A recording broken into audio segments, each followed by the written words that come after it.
Hello everybody, welcome back. I have a new video for you. I really hope you enjoy it. Hello everybody, welcome back to my channel. My name is Kisha. I blog every day at kjaggers.com. That link is below just in case you want to visit sometime. So I am back today sharing a delicious recipe for some banana bread. Banana bread is healthy, delicious. The kids tend to love it. It's sweet and we love it around here.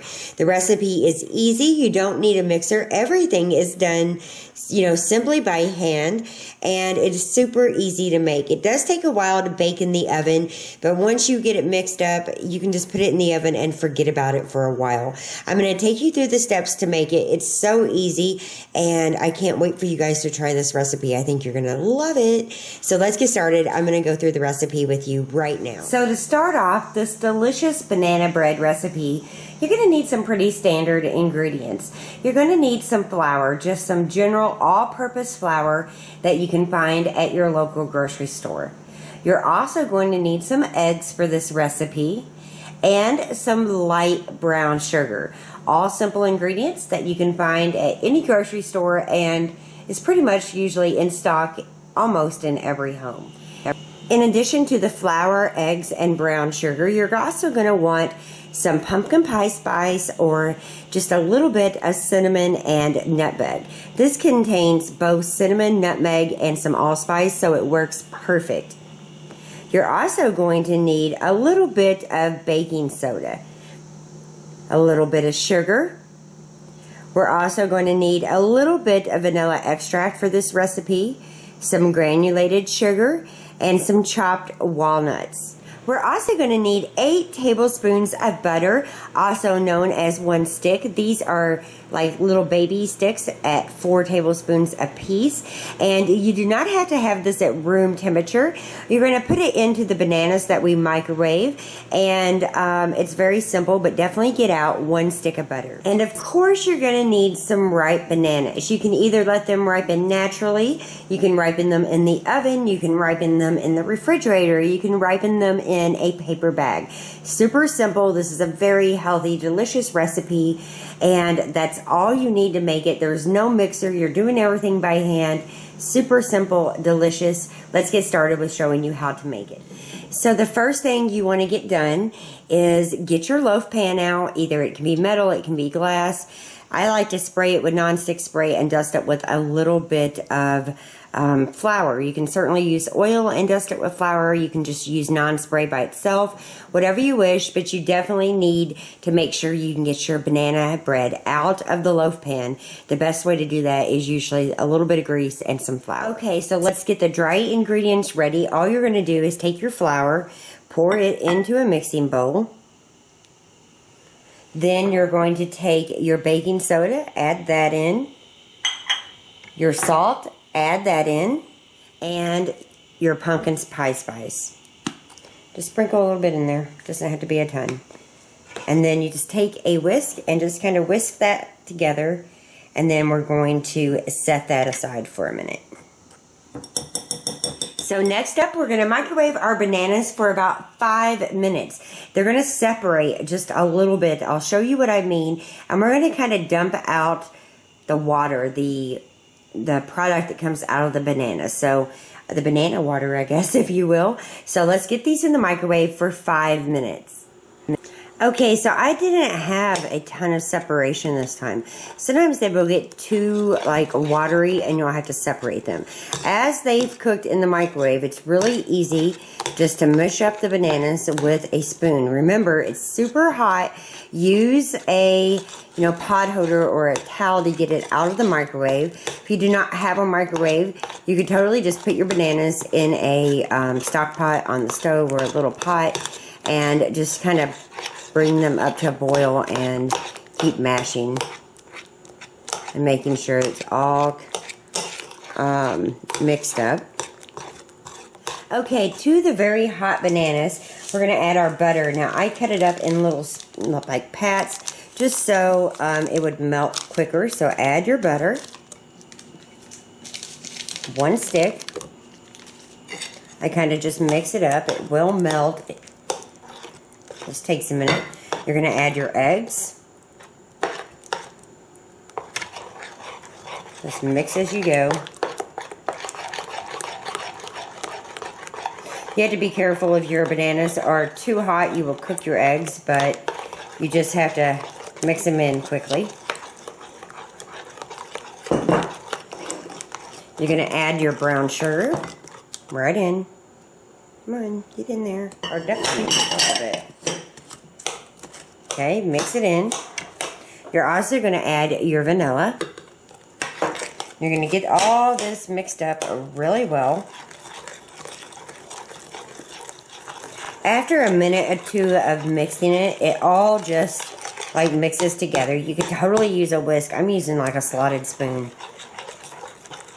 And if you wanted to add some of your walnuts, now would be the time to do it. I'm only using walnuts on the top. I know a lot of people love them. Just add about half of your walnuts into the mix.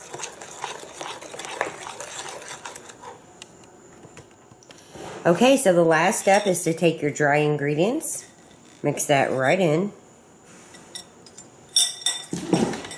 mix it up well. You could add your walnuts at this stage too, it doesn't really matter. Just as long as everybody gets in the bowl together and mix it up really well.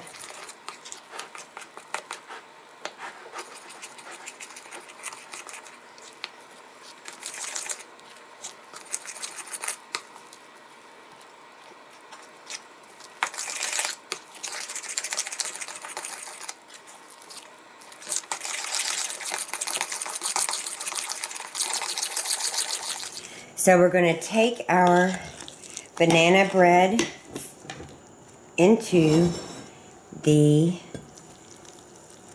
loaf pan.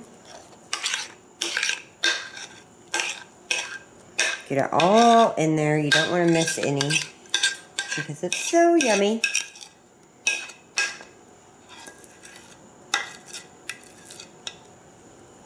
Just kind of level at the top. And we're still not finished.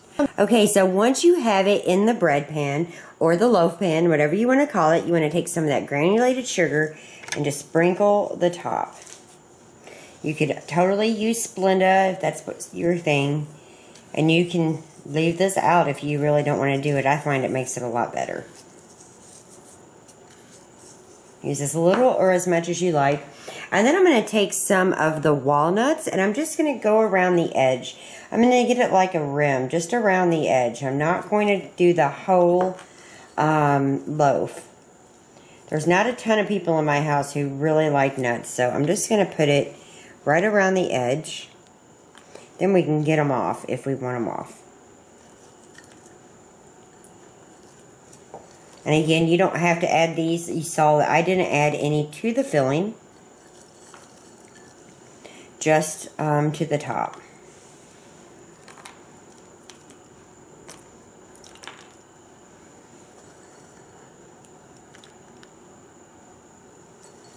And there we go. So I'm going to bake this for 65 to 75 minutes. I know it's a long time, but it's worth it. And you know when it's done, when you stick a toothpick in and it comes out clean. Everybody knows that trick. If you don't, just stick a toothpick in the middle. If it comes out clean, it is done. So I'm going to get this in the oven and bake it for about an hour to an hour and 15 minutes. So the banana bread just came out of the oven. It cooked for 1 hour and 5 minutes. You can see the little hole I tested it in right here with my toothpick. It was just a long wooden skewer is actually what I used.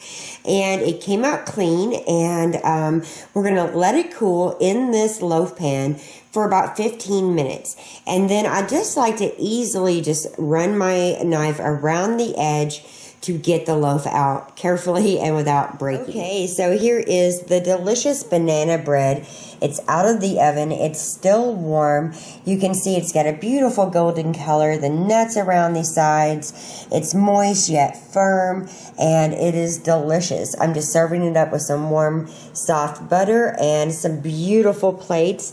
My family will love this, and if you do happen to have leftovers, You can totally wrap it up in saran wrap or put it in a baggie and eat it the next morning. It's really, really, really easy to make.